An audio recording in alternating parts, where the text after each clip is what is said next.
Est-ce que c'est permis de divorcer pour n'importe quelle raison?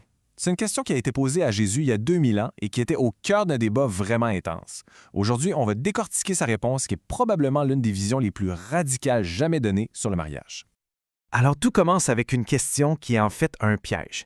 Des pharisiens s'approchent de Jésus et le questionnent sur la loi du Deutéronome. Leur but, c'est pas d'avoir une réponse sincère, c'est de le coincer sur la question super explosive du divorce. Faut comprendre que l'objectif était assez clair. Le forcer à prendre parti dans un débat qui faisait rage à l'époque entre deux grandes écoles. D'un côté, une vision très stricte et de l'autre, une vision beaucoup plus libérale. C'était vraiment deux mondes. Mais au lieu de tomber dans le panneau et de choisir un camp, Jésus va complètement changer les règles du jeu. Il va ignorer leur débat pour faire appel à une autorité, disons, bien supérieure. Il ne se contente pas d'interpréter la loi de Moïse comme on s'y attendait. Non, il retourne à la source même, au tout début, à l'intention originale derrière la création. Son premier point, c'est donc un retour aux bases.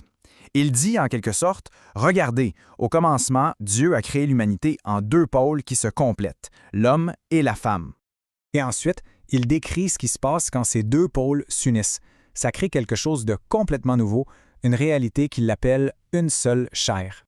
Et c'est là qu'arrive sa conclusion, qui est absolument radicale pour son temps. Le mariage, ce n'est pas juste un contrat humain qu'on peut signer et ensuite déchirer. C'est une union qui est scellée par Dieu lui-même. Bien sûr, les pharisiens ne sont pas satisfaits de cette réponse. Alors, ils contre-attaquent en revenant sur le terrain qu'ils connaissent, la loi de Moïse, qui était le cœur de leur débat.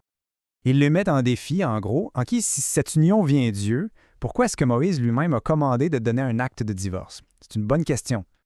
Et la réponse de Jésus, c'est vraiment le point central de tout son enseignement là-dessus. Il fait une distinction super importante entre l'idéal de Dieu, le plan A, si on veut, et une concession qui a été faite à cause de la réalité de la faiblesse humaine. Et corrige leur vocabulaire. Il leur dit, Moïse n'a jamais commandé le divorce, il l'a simplement permis. Et il l'a permis à cause d'un problème beaucoup plus profond, ce qu'il appelle la dureté du cœur. Et c'est là que ça devient fascinant. La loi que les pharisiens utilisaient pour justifier des divorces faciles, eh bien, à l'origine, c'était tout le contraire. C'était une mesure pour mettre des freins, pour encadrer la pratique et surtout pour protéger la femme, qui était clairement la partie la plus vulnérable à l'époque. Donc, Jésus établit un idéal très, très élevé. Mais il n'est pas naïf. Il reconnaît aussi que, dans un monde qui n'est pas parfait, il y a une situation bien spécifique qui peut, en effet, briser cette union. Son verdict est assez direct. Briser cette union d'une seule chair pour se remarier, c'est commettre un adultère. Sauf dans un cas bien précis. Et tout tourne autour de l'interprétation d'un mot grec, pornéa. C'est là que ça se corse un peu, parce que les experts ne s'entendent pas tous.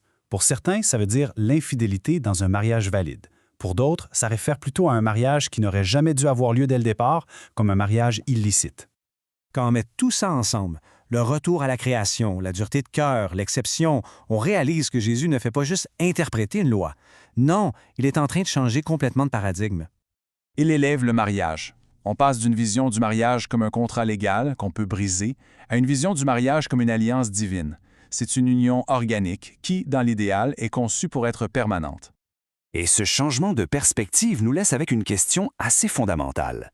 Si le mariage, c'est bien plus qu'un simple contrat, qu'est-ce que ça implique concrètement de vivre à l'intérieur d'une alliance?